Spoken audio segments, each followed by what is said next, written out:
Council watched humans depart. Regret hit the warning came after the fire. The chamber went silent the moment the final vote appeared on the screen above my head. Red lights. Every single one of them red.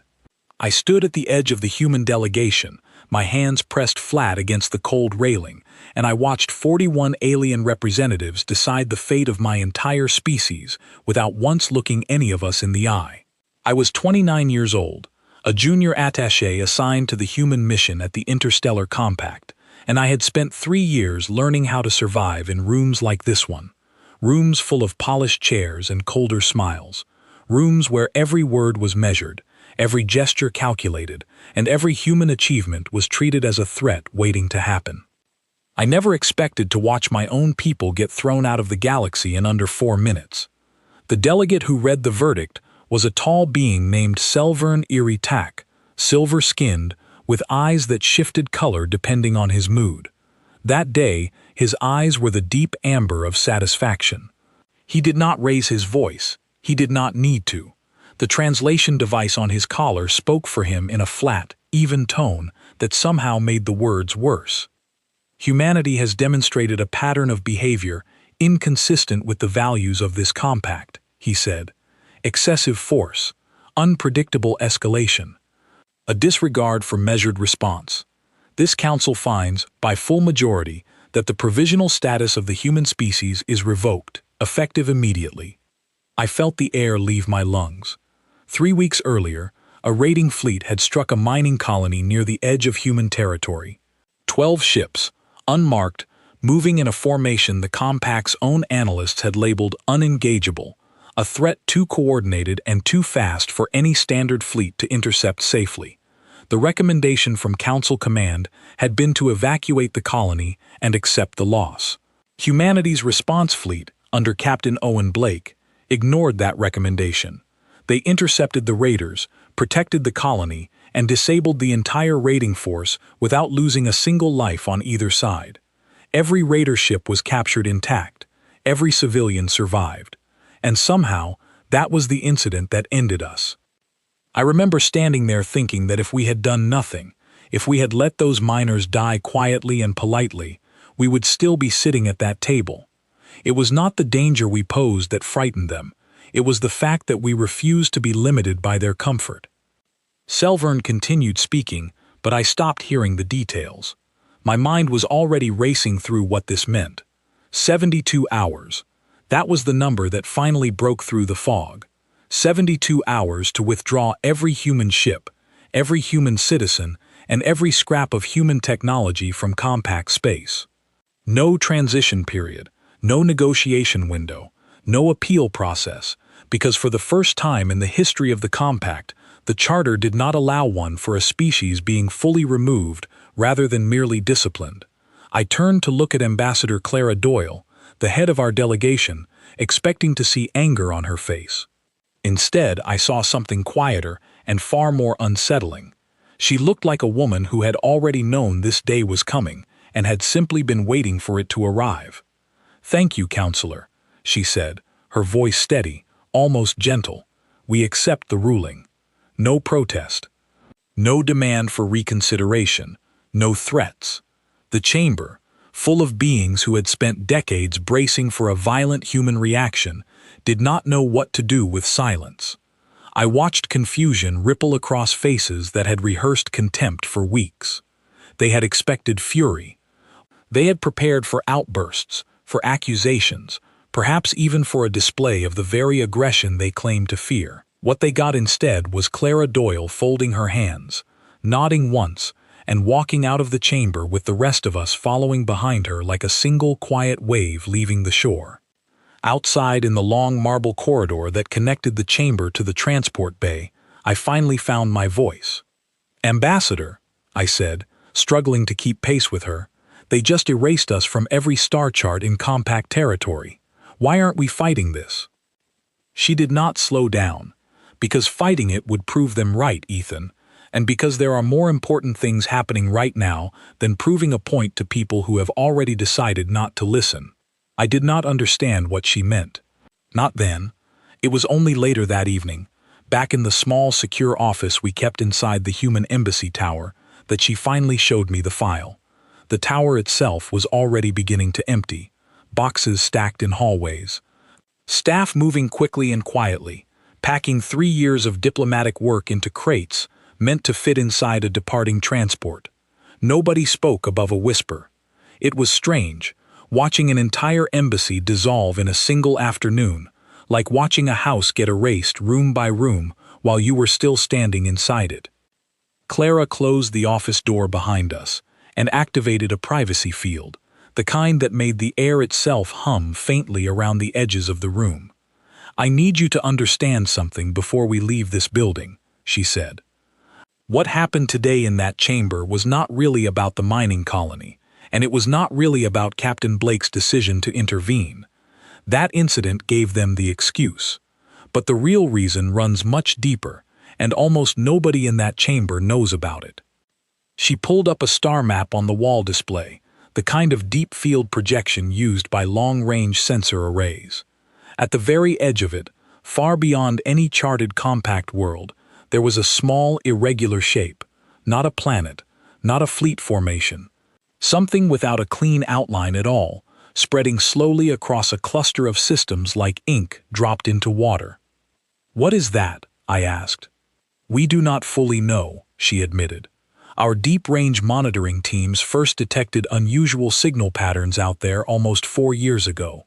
Not communications, not standard energy signatures, something that behaves like it is growing, consuming, spreading outward system by system, and doing it quietly enough that nobody else noticed." Nobody else noticed? Or nobody else was looking? Her eyes met mine, and for the first time that day I saw something close to fear behind her calm expression. "We brought this data to the Council 11 months ago," she said. "We requested a joint monitoring initiative. We were told, very politely, that human paranoia was well documented in our species profile, and that resources would not be allocated to chase what they called an unconfirmed anomaly." I stared at the shape on the screen. It looked so small from this distance, so easy to dismiss as a sensor glitch or a distant nebula. "So we kept watching anyway," I said slowly, understanding beginning to settle over me like a weight. "We kept watching anyway," she confirmed. "Human forward stations along the outer boundary have been the only consistent source of data on that anomaly for almost a year. Our scientists do not know exactly what it is, but they know its growth rate, and they know that whatever it is, it does not stop on its own. And in 72 hours, I said, my voice barely above a whisper, every one of those forward stations gets pulled back inside our own territory." Clara did not answer right away. She simply looked at the map, at that small dark smudge sitting quietly at the edge of everything, patient and unseen and utterly indifferent to galactic politics. "They didn't ask why we were watching that region so closely," she finally said. "They just assumed it was another example of humans overreacting to shadows. Nobody in that chamber today asked a single question about what we might be leaving behind when we go." I thought about Selvern Iritak's amber eyes, full of quiet satisfaction as he read our expulsion into the record. I thought about the confused faces in the gallery when Clara Doyle offered no resistance at all, and I thought about that small dark shape on the map, spreading outward one silent system at a time, while an entire council congratulated itself on removing the one species still keeping watch. "We should tell them," I said, "before we leave. We should make them understand what they're about to lose." Clara shook her head slowly. "I tried, Ethan. 2 hours ago, before the vote was finalized, I requested an emergency briefing with the Council Security Committee. I was denied a hearing.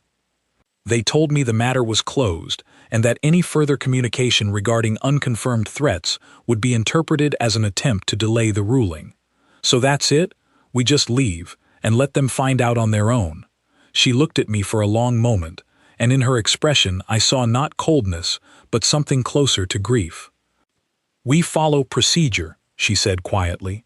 "We withdraw exactly as instructed, exactly on time, without incident and without complaint, because someday, when this reaches them, and it will reach them. I want there to be no question about who acted with restraint and who did not. Outside the window, the sky above the compact's central world was beginning to fill with departure lights. Hundreds of small human transports lifting away from docking towers all across the city, gathering into slow-moving formations that would carry my entire species out of this territory forever. I stood there watching those lights rise into the darkening sky, thinking about that small shape on the star map, spreading quietly at the edge of everything while nobody but us was paying attention. None of us in that room could have known exactly how little time was left before that shape stopped being a distant anomaly and started being called something else entirely, a name that would eventually be spoken in fear across 100 worlds: the Fire. But that night, as our transports rose one by one into the dark, all I understood was this: we were leaving behind more than an embassy, more than 3 years of careful diplomacy, more than the dream of belonging to something larger than ourselves. We were leaving behind the only eyes still watching the dark. And nobody in that chamber had bothered to ask why that mattered. The withdrawal took 11 hours longer than the Council's original schedule allowed, and not one delegate complained, because not one delegate expected us to leave so quietly that there was almost nothing to complain about. I flew out on the second wave of transports, seated beside a young engineer named Priya Sutton, who had spent the last 2 years maintaining the embassy's communication relays, and who now sat with a small metal case in her lap, like it was the only thing left in the universe worth protecting. Inside that case, she told me, were the final data logs from every human forward station along the outer boundary, years of readings on the anomaly, compressed into a drive small enough to fit in the palm of her hand. They didn't even ask for copies, she said, staring out the viewport as the compact's capital world shrank behind us.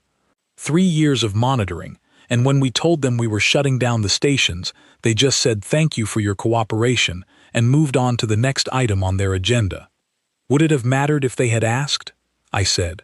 They already decided we were the problem. She did not answer that. She just held the case a little tighter. Our formation joined the larger fleet an hour later, somewhere past the last marked boundary of compact space, and for the first time I understood the true scale of what was happening. Thousands of ships, cargo haulers, research vessels, diplomatic transports, small family shuttles that had been living quietly on compact worlds for a generation, all moving together in the same direction, all following the same quiet instruction: go home, do not look back. Do not give them a reason to remember us as anything other than orderly.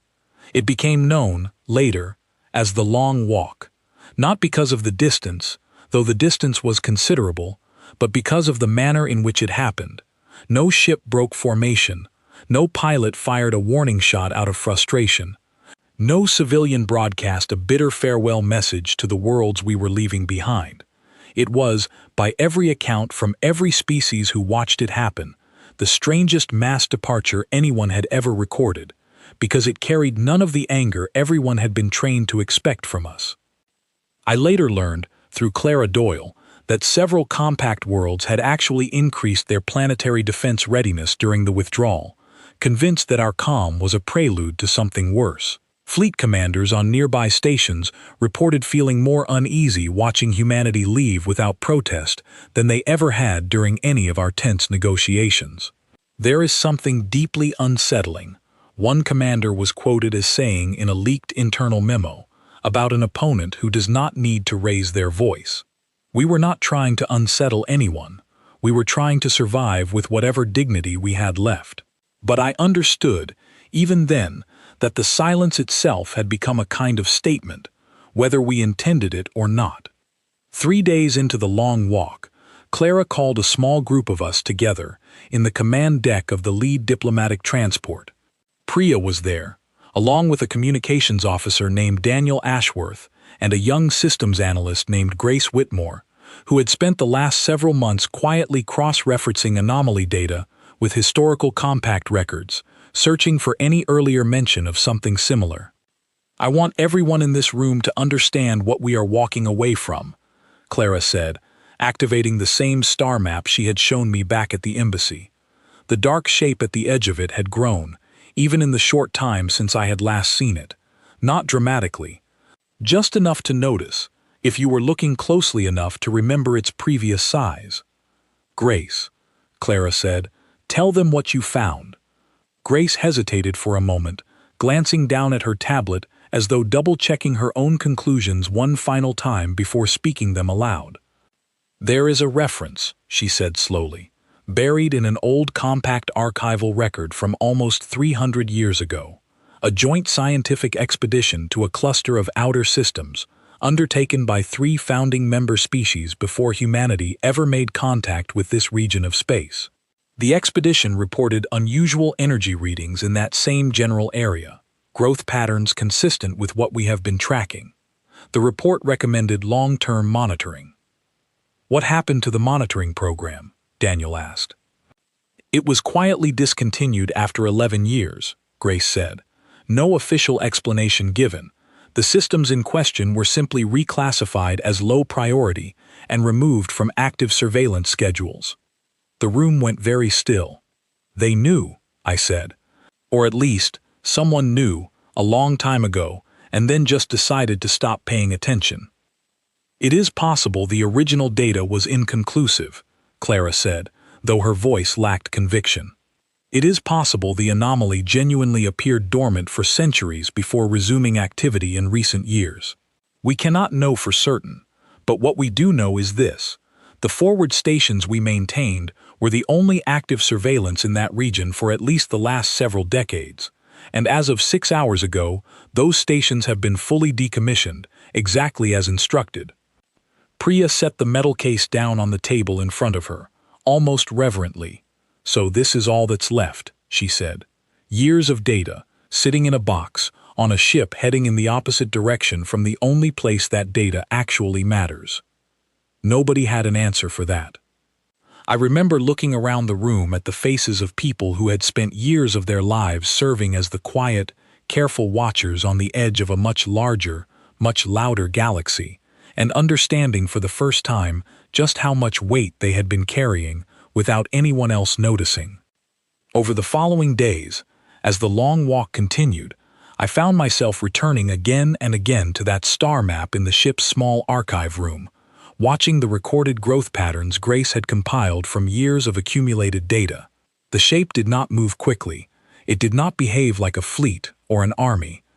It behaved like weather, slow, patient, expanding in every direction with no apparent center and no apparent limit. I asked Grace once what she thought it actually was. She thought about the question for a long time before answering. "I think it used to be something else," she said finally. "Something built, rather than something born. The energy signatures have a kind of structure to them, if you filter out the noise, almost like a machine that never stopped following its original instructions, long after whoever built it disappeared. A machine built to do what?" "I don't know," she admitted, "but whatever it was designed for, it seems to have decided that consuming everything nearby is the most efficient way to keep doing it." I thought about that phrase for a long time afterward, a machine that never stopped following its original instructions. There was something deeply unsettling about the idea of something without malice, without anger, without any of the emotions the Council had spent so many years accusing humanity of possessing in excess, quietly and methodically erasing everything in its path simply because nobody had ever told it to stop. On the 7th day of the long walk, we crossed the final boundary marker separating compact territory from neutral space. There was no ceremony, no announcement, just a small shift in the navigation display as our formation passed an invisible line that had, until recently, defined the edge of everywhere we were allowed to exist. I stood at the viewport of the transport, watching the stars shift slightly as our course adjusted toward home, and I felt something strange settle over me. Not relief, not even sadness exactly, something closer to the feeling of watching a door close on a room you know is about to catch fire, and knowing there is nothing more you can do about it from the other side. Clara found me there a few hours later, still watching the stars. "You're thinking about the anomaly," she said. It was not a question. I'm thinking about all the people on compact worlds who have no idea what's sitting quietly at the edge of their own territory," I said. "Children going to school tomorrow morning, families having dinner tonight. None of them know that the only species still keeping watch just packed up and left." "No," Clara agreed. "They don't. Doesn't that bother you?" She was quiet for a long moment, her reflection faint in the viewport glass beside my own. "It bothers me more than I can say," she admitted. "But I have learned something over the years I have spent serving in that chamber, Ethan. You cannot force people to listen who have already decided not to hear you. All we can do now is make sure the data survives. Make sure the warning exists, ready and waiting, for the moment someone finally becomes willing to ask for it. And if that moment comes too late?" Clara did not answer right away. She simply placed a hand briefly on my shoulder, the way a person does when they do not have the words to make something easier, and then she walked away, leaving me alone with the stars and the quiet, patient shape spreading slowly somewhere far behind us. The long walk ended 11 days after it began, when the lead ships of our formation finally reached the outer edge of human space and were met by escort vessels from Earth's home fleet. I remember the moment the formation broke apart, ships peeling off toward their assigned home ports, families finally allowed to relax after 11 days of disciplined silence. I remember thinking, as our transport descended toward the surface, that we had done everything right. We had followed every instruction. We had left with dignity, without complaint, without giving anyone a single reason to say we had proven their fears correct. And somewhere behind us, past a boundary line we were no longer allowed to cross, an entire galaxy of people who had voted to send us away were about to discover exactly what they had lost the moment nobody was watching anymore. None of us knew, in those first quiet hours back on Earth, just how little time remained before the silence on the other side of that boundary would break. The first sign that something had gone wrong reached Earth 18 days after the long walk ended, and it did not arrive as an official message. It arrived as a rumor, passed quietly between traders operating along the old neutral corridors that still connected human space to territories we were no longer welcome in. I was working at Fleet Command by then, reassigned from diplomatic service to an intelligence liaison role under General Clara Doyle, who had been promoted almost immediately upon our return. Most of my days involved reviewing old compact communications for patterns, trying to piece together what might be happening on the other side of a boundary we could no longer legally observe. It was slow, frustrating work, made worse by the knowledge that somewhere out there, the shape on Grace Whitmore's star map was still growing. The rumor came through a merchant captain named Marcus Bellwether, who ran a small independent trading vessel along routes that technically skirted the edge of compact jurisdiction without ever fully entering it. He had docked briefly at a neutral station and picked up fragments of conversation from crews who had recently come from deeper inside compact territory. Crews who described entire colony worlds gone quiet without warning. No distress calls, no evacuation orders, just silence, spreading from system to system, faster than anyone expected something so quiet to move. Marcus brought the story directly to Fleet Command, and I was the one who sat across from him in a small debriefing room, listening as he described what little he knew. I figured it was exaggeration at first, he admitted, turning a cup of untouched coffee slowly between his hands. Traders talk. Things get bigger with every telling. But then I heard the same basic story from 3 different crews who had never met each other, coming from 3 different directions. That's when I figured somebody in your building might want to know about it. Did any of them describe what they saw? I asked. Anything specific? Marcus shook his head slowly. Nothing specific. Just gone.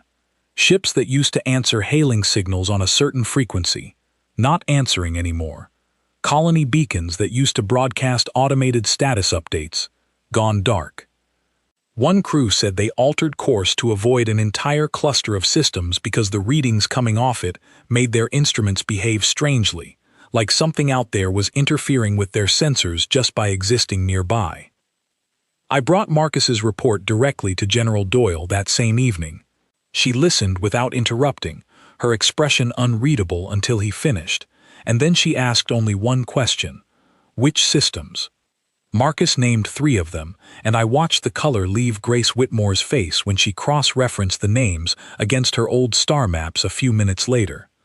All 3 systems sat directly within the outer boundary region that human forward stations had been monitoring for years. The same region where that small, patient shape had been slowly spreading, unnoticed by anyone but us. "It's not slow anymore," Grace said quietly, staring at her screen. "Whatever this is, once it stopped being watched, it stopped being careful."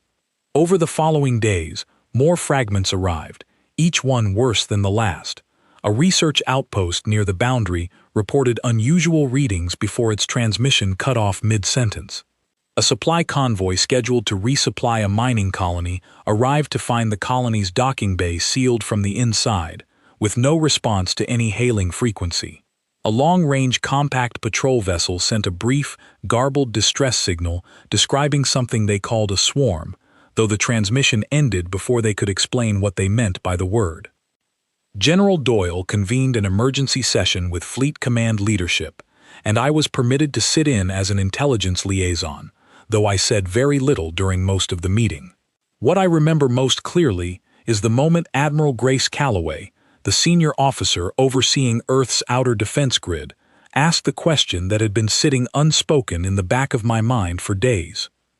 "Do we have any obligation here?" she asked. "We were removed from that territory.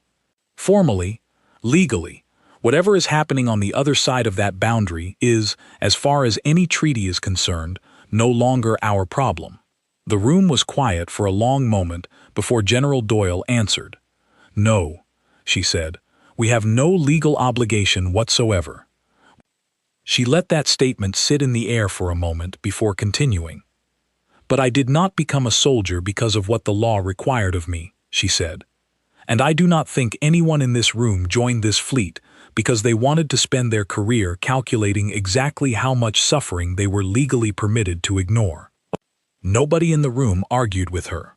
Over the next several days, Fleet Command began quietly preparing contingency plans, though official policy remained one of strict non-interference. Ships were positioned closer to the boundary. Medical and relief supplies were inventoried and staged for rapid deployment. Nothing crossed the line separating human territory from compact space, because doing so without invitation would have handed the Council exactly the justification they needed to claim, once and for all, that humanity truly was the danger they had always accused us of being. I spent those days working alongside Grace, trying to model the anomaly's growth, using the fragments of new information coming in through Marcus Bellwether's trading contacts, and the occasional intercepted compact transmission. What we found was worse than either of us wanted to admit out loud. Whatever this thing was, its growth had not simply resumed at its previous slow pace after the withdrawal of human monitoring. It had accelerated dramatically, as though the absence of observation itself had somehow removed whatever limited constraint had been keeping it in check. "That doesn't make sense," I said, staring at the projection models Grace had built. "How does something grow faster just because nobody is watching it?" Grace rubbed her eyes, exhaustion evident in every line of her face after days of near-constant work. "I don't think it's about being watched," she said slowly. "I think it's about what came with the watching. Our forward stations weren't just observing, Ethan. They were maintaining a network of sensor drones along the boundary, drones that emitted low-level energy pulses as part of their normal operation. We assumed those pulses were harmless background noise, but look at this." She pulled up an older data set, comparing growth rates from years when the drone network had been fully operational against growth rates from the brief periods when individual stations had gone offline for maintenance. Every time a station went down, even briefly, growth in that specific sector spiked before slowing again once the station came back online, she said. "I think our sensor network was accidentally disrupting whatever process drives this thing's expansion, not stopping it, just slowing it down. And now that the entire network is gone at once, across every sector simultaneously, there's nothing slowing it down anywhere at all." I sat with that information for a long time, turning it over in my mind, feeling something heavy settle into my chest. "We didn't just leave quietly," I said finally. "We took away the one thing that was holding this back, without anyone, including us, fully understanding that we were doing it." Grace did not have an answer for that. Neither did I. The reports continued to worsen over the following 2 weeks. What had once been isolated fragments became a steady stream of confirmed losses. 3 colony worlds along the outer boundary went completely silent within the same 48-hour period. A compact relief fleet sent to investigate the silence encountered what survivors would later describe only as an overwhelming coordinated mass, moving with a purpose that seemed to shift and adapt faster than any conventional defense could track. Of the 11 ships in that relief fleet, only 2 returned, both severely damaged, their crews shaken in ways that went beyond simple physical injury. It was around this time that the name began appearing in intercepted transmissions, first as a nickname used by frightened crews trying to describe something they did not have proper words for, and later as an official designation adopted even by compact command structures desperate for a term that captured the speed and totality of what they were facing. The Fire. I remember the first time I heard the term used in an official capacity, during an intercepted broadcast that Grace managed to partially decode from a damaged relay station near the boundary. A voice, exhausted and clearly speaking under significant strain, requesting emergency evacuation authorization for an entire sector, describing the approaching threat not as an enemy fleet or a natural disaster, but as something that consumed everything in its path, with a speed that made traditional evacuation timelines meaningless. "We need more time," the voice said, static crackling through the recording. "The Fire moves faster than our projections account for, requesting immediate authorization to abandon secondary defense positions and prioritize civilian extraction." The recording cut off before any response came through.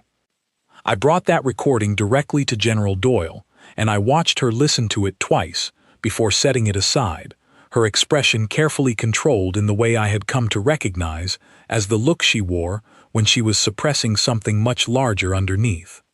"How many people lived in that sector?" she asked quietly. Grace, who had joined us by then, checked her records before answering. "Estimates place the total population across the affected systems at just under 400 million, she said. "Across all species represented in that region." The number sat heavily in the room, impossible to fully comprehend in any meaningful way, the kind of figure that stops feeling like a count of individual lives and starts feeling instead like an abstraction too large to hold in your mind all at once. "And the Council still hasn't formally acknowledged what's happening," I said. "Officially," General Doyle said, "the Council has classified recent events in that sector as an internal security matter, under investigation by appropriate authorities. There has been no public statement acknowledging the scale of what has occurred." "They're hiding it," I said, "from their own people." "They're hoping to contain it quietly," Doyle corrected, though her tone made clear she found little comfort in the distinction. "The same way they've handled every uncomfortable truth for the last several decades. Manage the narrative first, manage the crisis second." I thought about the chamber where I had watched humanity get formally expelled, about Selvern Iritak's amber eyes and his flat, satisfied tone as he read our verdict into the record. I wondered if he was among those still insisting this could be quietly contained, still refusing to admit that the species he had helped remove from the compact might have been the only thing standing between his people and exactly this outcome. 2 weeks later, I found out the answer to that question directly, when an emergency transmission finally arrived at Earth, addressed not to any private trading contact or intercepted relay, but formally, officially, to the government of the human species itself. For the first time since our expulsion, the Council was asking to speak with us. I remember standing in the Fleet Command briefing room as the message played, watching General Doyle's face remain perfectly still as a voice I recognized immediately, still carrying that same flat, translated tone, requested an emergency diplomatic channel be opened between the interstellar compact and the government of Earth, citing what the message described only as a matter of extreme and immediate urgency. Selvern Iritak was asking us for help. I looked at Grace, whose expression mixed something between vindication and heartbreak in a way I did not have words for. I looked at General Doyle, whose hands were folded tightly enough that her knuckles had gone pale. And I thought about all the systems that had already gone silent, all the transmissions that had already gone unanswered, all the time that had already passed since the first quiet warnings nobody had bothered to hear. The warning had finally come. It had simply come after the fire had already taken everything it needed to take before anyone was willing to listen. The emergency channel opened 40 minutes later, and I was permitted to stand at the back of the room as General Doyle and a small group of senior officials accepted the transmission from a secure conference chamber deep within Fleet Command. Selvern Iritak appeared on the display, and for a moment I almost did not recognize him. The silver skin that had seemed so composed and untouchable in that expulsion chamber now looked dull and strained. His eyes, once that satisfied amber, had shifted to a pale, unsteady gray that I had never seen on him before. He did not open with formal compact protocol. He did not offer any of the careful, layered diplomatic language that had defined every previous interaction I had witnessed him conduct. "We require assistance," he said. "Immediate assistance. I am authorized to request direct human intervention in the outer boundary sectors, effective as of this transmission." There was a long pause before General Doyle responded. "Counselor," she said, her voice measured and calm, "4 months ago, your government formally removed humanity from the compact and ordered the complete withdrawal of all human personnel and technology from compact space. What has changed?" Selvern's composure, already fragile, seemed to crack slightly further at the question. "What has changed," he said, "is that we have lost 11 colony worlds. We have lost an estimated 2.6 billion lives across 17 systems.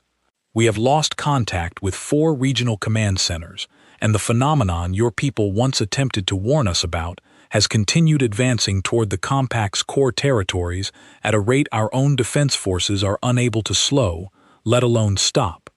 Nobody in the room spoke. I felt something cold settle in my stomach as the number he had spoken hung in the air. 2.6 billion.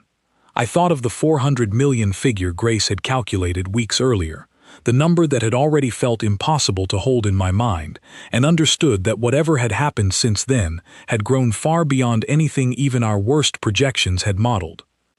"We warned you 11 months before our removal," General Doyle said quietly. "We requested a joint monitoring initiative. That request was denied." "I am aware of the history," Selvern said, and for the first time since I had known of him, his voice carried something that sounded almost like shame. "I was among those who denied it." The admission seemed to cost him something significant to make, and I watched General Doyle's expression shift slightly, though whether toward sympathy or something colder, I could not tell. "I am not requesting this on behalf of pride or convenience," Selvern continued. "I am requesting it because I have watched every defense strategy my people have attempted fail against something your species understood the shape of long before we were willing to acknowledge it existed. Your forward stations tracked this phenomenon for years. Your scientists modeled its behavior with an accuracy our own analysts are only now beginning to approach, and only because they are studying the data your government has made available since the collapse began. We need what your people know. We need what your fleet can do. And we need it before the advancing edge of this phenomenon reaches the compact's central worlds, which our own projections suggest may occur within the next several weeks." I watched General Doyle sit with that request for a long moment, her gaze distant, as though weighing something far larger than the immediate crisis alone. "I will bring this request to civilian leadership," she said finally. "A decision of this scale cannot be made by Fleet Command alone. You will have our answer within 12 hours." Selvern nodded once, something that might have been gratitude flickering briefly across his strained expression before the transmission ended. The 12 hours that followed were some of the longest I have ever experienced. I sat in on portions of the emergency civilian council session, listening as representatives debated the request with an intensity that reflected just how much history sat behind the decision. Some argued that humanity owed the compact nothing, that we had been cast aside without mercy, and had every right to leave them to face the consequences of their own choices. Others argued that the scale of the crisis, the sheer number of lives at risk, made the question of what we owed anyone entirely beside the point. I remember one representative, an older woman named Eleanor Hastings, who had spent decades working in humanitarian relief before entering civilian leadership, standing to speak near the end of the session.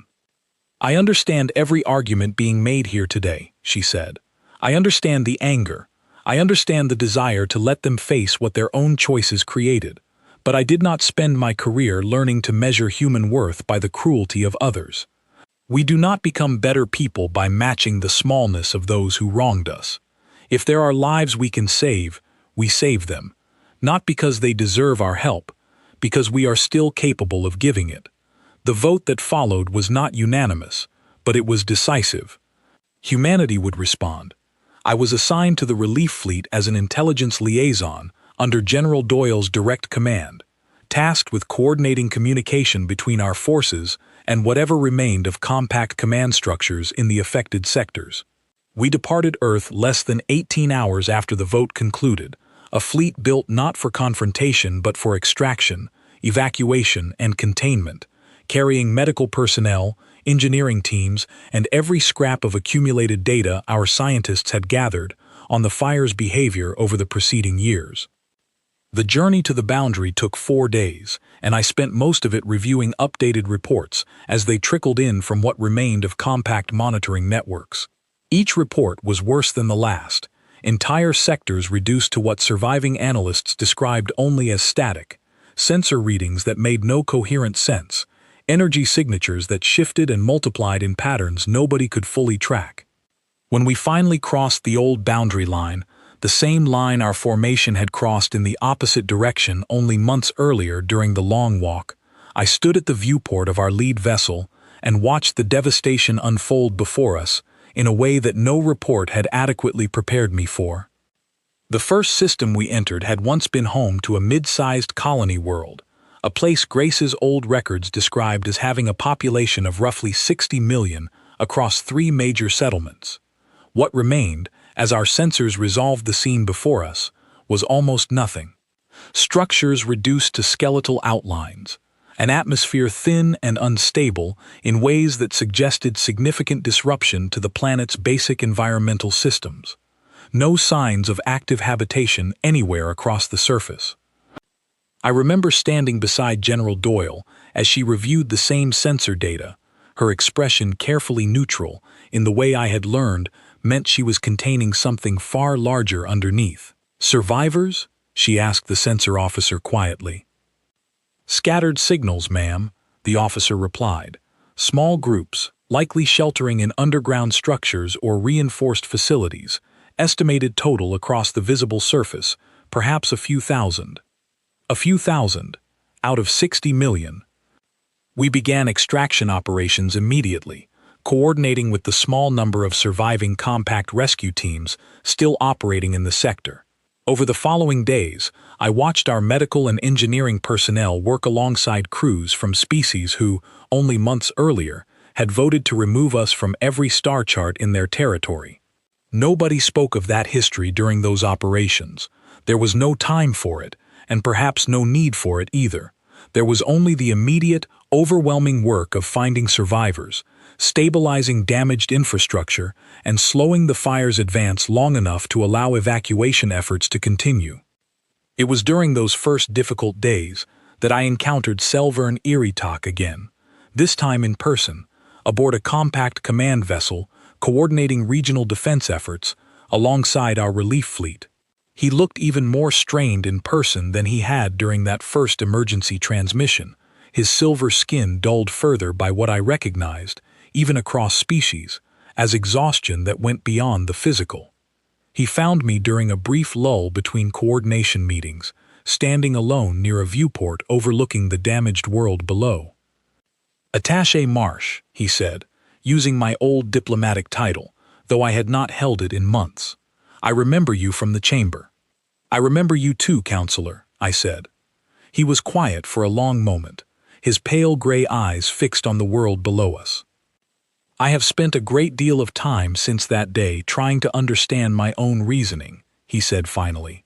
"I told myself I was protecting the compact from instability, from unpredictability. I told myself that removing your species was an act of caution, not cruelty. And now?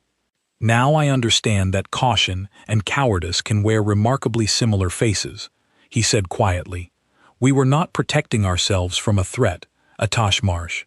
We were protecting ourselves from the discomfort of admitting that a species we considered beneath our sophistication understood something we refused to see." I did not have a response ready for that. I simply stood beside him, watching the slow work of rescue vessels moving across the damaged world below, small points of light against a landscape that had once held 60 million lives. "I do not ask for forgiveness," Selvern said, after a long silence. "I understand that is not something I am owed, and certainly not something your species is obligated to offer. I only wanted you to know that I understand, now, exactly what was lost the day we decided your restraint was something to be punished rather than respected." I thought of Clara Doyle, back in that embassy office months earlier, telling me that someday this would reach them, and that when it did, she wanted there to be no question about who had acted with restraint. I thought of the quiet dignity of the long walk, of thousands of human ships leaving without a single act of retaliation, and I understood, standing there beside a counselor who had once read our expulsion into official record with satisfaction in his voice, that Clara had been right all along. "We're not here for an apology, counselor," I said finally. "We're here because there are still people down there who need help. Whatever comes after this, we can figure out later." Selvern nodded slowly, something in his expression settling into a quiet, exhausted resolve. "Then let us focus on that," he said. "Everything else can wait." Over the following weeks, the joint effort between human relief forces and what remained of Compact Command grew into something neither side had fully anticipated. Our forward station data, combined with the desperate improvisation of Compact engineers, who had spent the last several months studying the fire under conditions no simulation could have prepared them for, began to produce results neither side could have achieved alone. Slowly, methodically, painfully, the advance began to slow. It was not victory, not yet, but for the first time since the crisis began, it was something that looked, faintly, like hope. It took 8 months, in the end, to fully contain what the galaxy had come to know simply as the fire. 8 months of joint operations between human relief forces and the surviving remnants of Compact Command. 8 months of shared losses and small, hard-won victories. 8 months that changed the relationship between our species in ways no diplomatic session ever could have managed on its own. I remained assigned to the effort for the entire duration, watching the slow, difficult work unfold from the inside in a way that gave me a perspective few people, human or otherwise, were fortunate enough to hold. I watched engineers from a dozen different species work side by side with human technical teams, developing containment methods based on the same low-level sensor pulses that Grace Whitmore had identified months earlier as an accidental disruptor of the fire's growth process. What had once been a passive side effect of routine monitoring equipment became, through months of careful refinement, the foundation of an active containment strategy. It was not a simple solution. Nothing about the fire had ever been simple. But armed with years of accumulated human observation data, combined with the full resources of what remained of compact defense infrastructure, the joint effort slowly turned the tide. System by system, the advance was halted, then pushed back, then finally, painstakingly, contained within a boundary that could be actively monitored and managed going forward. The final containment operation took place in the same sector where the anomaly had first been detected decades earlier, the same cluster of systems mentioned briefly in that old archival record Grace had discovered, describing a monitoring program quietly discontinued 300 years before any of us had been born. I was present for that final operation, standing in the command center of the same lead vessel that had carried me across the boundary all those months earlier, watching the last active containment field lock into place around what remained of the fire's core. There was no celebration in that command center when the operation succeeded, only silence, and a kind of quiet, exhausted relief that felt too large and too complicated for any simple expression of joy. Too many worlds had been lost. Too many lives, across too many species, had ended in the months it had taken to reach this moment. Victory, when it finally arrived, felt less like triumph and more like the slow exhale of people who had been holding their breath for far too long. 3 weeks after the final containment operation, the Compact Council convened a formal session, and for the first time since my original expulsion, I was invited to attend not as a representative of a removed species, but as an honored guest of the proceedings. The chamber looked exactly as I remembered it, the same polished chairs, the same layered galleries rising toward a high, distant ceiling, but the atmosphere had shifted in ways I could feel the moment I walked through the doors. There was no cold satisfaction in the room this time, no carefully composed contempt, only a kind of subdued, uncertain respect, worn uneasily by delegates who were clearly still adjusting to a truth they had spent decades refusing to acknowledge. Selvern Iritak stood at the center of the chamber to deliver the formal council statement, and I watched him carefully as he spoke, searching his expression for any remnant of that old amber satisfaction. I found none. His eyes remained the pale, steady gray they had settled into during our conversation aboard that command vessel months earlier. 4 months ago, he began, this council made a decision that we believed, at the time, protected the values and stability of the Compact. We have since learned, at a cost too great to ever fully measure, exactly how wrong that decision was. He paused, and the chamber remained utterly silent, none of the murmured commentary or shifting impatience I remembered from previous sessions. The human species maintained vigilance over a threat this council refused to acknowledge, he continued. They warned us of that threat and were dismissed. They were removed from this compact not for any genuine danger they posed, but for a pattern of restraint and capability that made this council uncomfortable in ways we were unwilling to examine honestly. And when the consequences of our own decision arrived, it was the same species we had cast aside who answered our call for help, without hesitation, without demand for concession, and without a single act of retaliation for the harm our decision caused them. He turned, then, toward the small human delegation seated near the edge of the chamber, myself among them, along with General Doyle and several members of the original Relief Fleet leadership. This council formally acknowledges its error, he said. We extend a full and unconditional offer of restored standing within the compact, along with our deepest recognition of the debt owed to the human species for their intervention in this crisis. I watched General Doyle rise slowly from her seat, the entire chamber's attention shifting toward her in a way that felt entirely different from the cold scrutiny I remembered from months earlier. Counselor, she said, her voice carrying clearly across the silent chamber, I want to thank you for this acknowledgement. It matters, more than I think you realize, to hear it spoken clearly and without qualification. She paused, glancing briefly toward those of us seated behind her before continuing. But I must respectfully decline the offer of restored standing. A murmur finally broke across the gallery, quickly silenced as General Doyle continued speaking. We did not come to your aid because we wanted a place at this table again, she said. We came because there were lives that needed saving, and because turning away from that, regardless of history, was never something we were willing to do. Our assistance was not a negotiation. It should not become one now. Selvern studied her for a long moment, something unreadable passing behind his pale gray eyes. Then what does your government request in exchange for what you have given us? He asked. Nothing, General Doyle said simply. We ask for nothing in exchange. What we would like, if this council is willing to consider it, is a genuine partnership going forward. Shared monitoring of future threats. Honest cooperation, built on equal footing, rather than provisional tolerance measured against a standard we were never fairly permitted to meet. Whether that partnership takes the form of formal compact membership or something entirely new, we leave that decision in your hands. But we will not return to a relationship defined by suspicion and convenience. The chamber remained quiet for a long moment after she finished speaking, and I watched something shift across the gathered delegates, a kind of slow, uncomfortable reckoning with just how much their previous assumptions about humanity had cost them.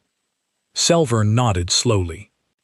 "I believe that is a request this council can honor," he said, "and one, I suspect, we are fortunate to have the opportunity to honor at all." The session concluded shortly afterward, and I found myself once again standing in that long marble corridor outside the chamber, exactly as I had on the day of our original expulsion. But everything about the moment felt different this time. No boxes being hastily packed, no quiet, controlled fury simmering beneath careful diplomatic language, just the strange, unfamiliar quiet of an ending that had not been forced upon us, but chosen freely, on our own terms. I found Grace Whitmore waiting near the transport bay, the same metal case she had carried during the long walk still resting in her hands, though its contents had long since been shared freely with every compact scientist who needed them. "It's strange," she said, watching the chamber doors close behind the last departing delegates. "Leaving again, except this time, nobody's making us." "No," I agreed. "This time, we get to decide what it means." We stood together in silence for a while, watching human transports gather once more near the docking towers, preparing for departure. But there was no tension in the air this time, no unspoken fear rippling through compact observers wondering what our calm might be hiding. Just the quiet, steady presence of a species that had proven, in the hardest way possible, exactly what its restraint had always meant. I thought back, in that final moment before boarding our transport home, to Clara Doyle's words all those months earlier, standing in that emptying embassy office as she told me that someday this would reach them, and that when it did, she wanted there to be no question about who had acted with restraint. That day had finally come, and though it had come only after immeasurable loss, after billions of lives that could never be returned, after a silence that had cost far more than any warning ever could have, it had come honestly, and it had come without a single act of cruelty from the species that had been wronged in the first place. As our transport lifted away from the compact central world for the second time, I watched the chamber tower shrink slowly behind us through the viewport, and I found myself thinking not of anger, and not even of vindication, but of something quieter and far more lasting. We had been cast aside for the crime of being careful, in a galaxy that mistook restraint for weakness. We had watched, quietly, from the edges, long after anyone asked us to stop. And when the moment came that mattered most, we had chosen, freely and without hesitation, to be exactly the kind of people worth watching for in the first place. The Council had learned, in the end, exactly what they lost the day they stopped listening. We simply never needed them to tell us that we already knew.